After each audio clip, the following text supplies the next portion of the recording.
আসসালামু আলাইকুম ভাই বন্ধুরা। আজ আমরা জানব স্বপ্নে উট দেখার তাবির ও বাক্য।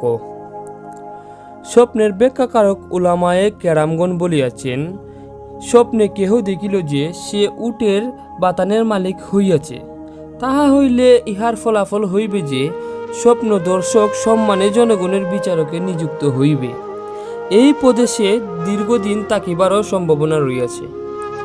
স্বপ্নে কেহ দেখিল যে সে অনেক উটের মালিক হইয়াছে, তাহা হইলে ইহার ব্যাখ্যা হইল যে সে তাহার বংশে নিজ ধর্মে এবং আকিদায় বিশ্বাসে মান মর্যাদার অধিকারী হইবে।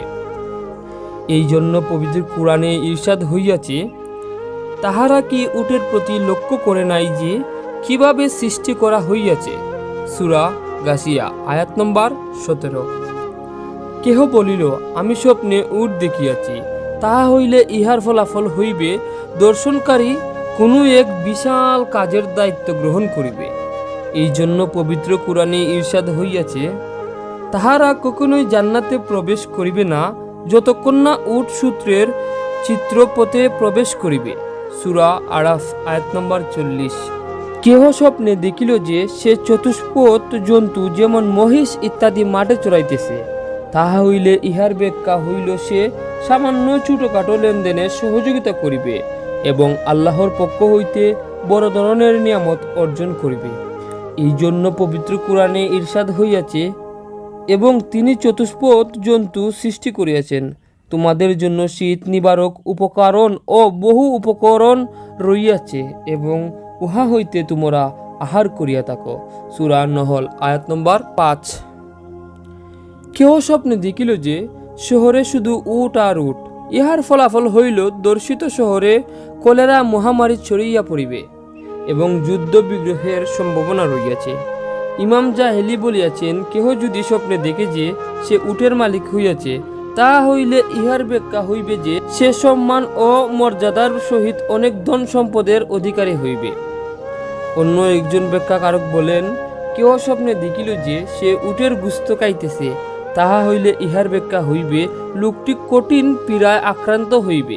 স্বপ্নের ব্যাখ্যা সম্রাট মুহাম্মদ ইবনে সিরিন রহমতুল্লাহি আলাইহি বলিয়াছেন, স্বপ্নে উটের মাংস খাওয়াতে অনিষ্টের কোনো কারণ নেই। পবিত্র কুরআনে ইহার প্রকৃত প্রমাণ। উটকে স্বপ্নে দেখলে তার ব্যাখ্যা কি সে সম্পর্কে আমরা জানতে পেরেছি। এখন আমরা জানব উটের শরীয় বিধান। উটের গোশত হালাল, তাই পবিত্র কুরআনে ইরশাদ হইয়াছে, তোমাদের জন্য গৃহপালিত চতুষ্পদ জন্তু হালাল করা হইয়াছে। সূরা মাইদা আয়াত নম্বর 1। কিন্তু নবী করিম সাল্লাল্লাহু আলাইহি সাল্লামের পূর্বে হযরত ইয়াকুব আলাইহিস সালাম নিজের জন্য উটের গোশত ও দুধ হারাম করিয়াছিলেন। জ্ঞানীগণ বলিয়াছেন, হযরত ইয়াকুব আলাইহিস সালাম গ্রাম অঞ্চলে বসবাস করিতেন, তাহার সাইথিকা বাত হইয়াছিল। সম্ভবত তাহার জন্য উটের গোশত ও দুধ ক্ষতিকারক ছিল, তাই তিনি নিজের জন্য তাহা বর্জন করিতে অটল ছিলেন। হযরত মুহাম্মদ সাল্লাল্লাহু আলাইহি সাল্লামের শরীয়ত যেহেতু চিরস্থায়ী ও স্বয়ংসম্পূর্ণ এবং প্রত্যেক নবীর শরীয়তে বিধানগত এবং শাখাগত মর্ত পার্থক্য বিদ্যমান রইয়াছে, সেই কারণে উটের গোশতের বিষয়ে নবী করিম সাল্লাল্লাহু আলাইহি সাল্লাম হইতে দুই ধরনের মতামত পাওয়া যায়। এই কারণে উম্মতের মধ্যে মতবিরোধ সৃষ্টি হইয়াছে। যেমন কেহ অজু করিবার পর উটের গোশত খাইল এবং তাহার অজু আছে কি নাই, এই ব্যাপারে অধিকাংশ উলামায়ে কেরাম অভিমত, তাহার অজু বহাল রইয়াছে। উপরোক্ত মতামতের সমর্থক হইলেন সাহাবায়ে কেরামের মধ্যে খেলাফায়ে রাশেদি রাদিয়াল্লাহু আনহু, হযরত আব্দুল্লাহ ইবনে মাসউদ, উবাই ইবনে কাব, আব্দুল্লাহ ইবনে আব্বাস, আবু দারাদা, আবু তালহা আনসারী, আবু উমামা বাহিলি এবং ওমর ইবনে রাবিয়া রাদিয়াল্লাহু আনহু প্রমুখ। আর এই মতামতকে সমর্থন করিয়াছেন সমস্ত তাইবিন, ইমাম মালিক রহমতুল্লাহি আলাইহি, ইমাম আজম আবু হানিফা রহমতুল্লাহি আলাইহি, ইমাম শাফি ও তাদের শিষ্যগণ। কতিপয় উলামায়ে কেরামের মতে ফতোয়া দিয়েছেন যে উটের গোশত খাইলে উজু চলিয়া যায়।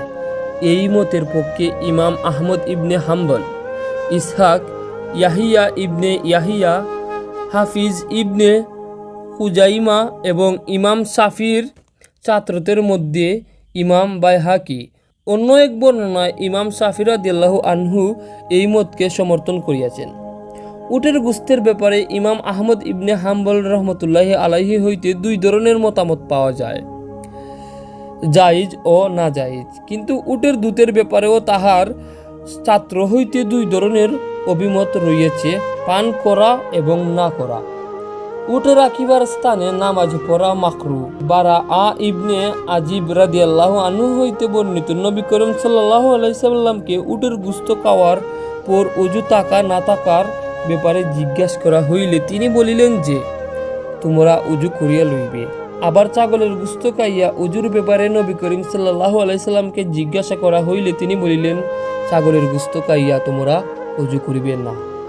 আবার নবী করিম সাল্লাল্লাহু আলাইহি সাল্লামকে উটের বাতানে নামাজ আদায়ের ব্যাপারে জিজ্ঞাসা করা হইলে তিনি বলিলেন, তোমরা উটের বাতানে নামাজ পড়িবে না, কেননা ইহা শয়তানের ঠিকানা। আবার এই মাসায়ালাটি বকরি থাকার স্থানে ব্যাপারে জিজ্ঞাসা করা হইলে তিনি বলিলেন যে, তোমরা ওইখানে নামাজ পড়িতে পারো, কেননা বকরি বরকতময়। হযরত আব্দুল্লাহ ইবনে মুগাফফাল রাদিয়াল্লাহু আনহু হইতে বর্ণিত এক হাদিসে নবী করিম সাল্লাল্লাহু আলাইহি সাল্লাম বলিয়াছেন, উটকে শয়তান হইতে সৃষ্টি করা হয়েছে। তো বন্ধুরা, আমরা আজ এখান থেকে উটের শরীয় বিধান এবং উটকে স্বপ্নে দেখলে তাহার ব্যাখ্যা কি সে সম্পর্কে জানতে পেরেছি। তো আশা করি আপনারা সবাই বুঝতে পেরেছেন। তো ভালো থাকবেন, সুস্থ থাকবেন, নিজের প্রতি খেয়াল রাখবেন। আল্লাহ হাফিজ।